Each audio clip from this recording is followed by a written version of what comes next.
कधी कधी ना आपल्या रेग्युलर आयुष्यातल्या काही गोष्टी आपल्याला इतकं मोठं लेसन देऊन जातात ना की ते आपल्याला कळून सुद्धा येत नाहीत. काय झालं ते पुढे सांगतेच. सकाळी सकाळी ह्यांना तर बाय केलं आणि जेव्हापासून प्रेग्नन्सी राहिली आहे ना रोजच्या दिवशी रोजचं नवीन काहीतरी दुखणं माझं उद्भवलेलं असतं. तसंच आज माझी ना कंबर सकाळपासून खूपच जास्त दुखत होती म्हणून दिवसभर थोडासा रेस्ट केला.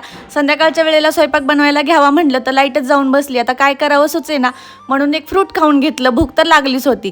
त्यानंतर स्वयंपाकाला लागले आणि कामात काम म्हणून आहे ना माझ्यासोबत ह्या अशा गोष्टी सारख्याच घडत असतात. आता भांड्यात भांडं जाऊन बसलं होतं आणि ते निघता निघेना. मी इतका जोर लावत होते तरी ते निघत नव्हतं आणि सगळ्यात शेवटी जेव्हा कंटाळून मी थोडंसं त्याला प्रेस केलं अलगदपणे तर ते लगेच निघालं. आपल्या आयुष्यात पण अशा काही गोष्टी असतात की आपण त्या जास्त ताणत बसतो, जास्त त्याला जोर देत बसतो.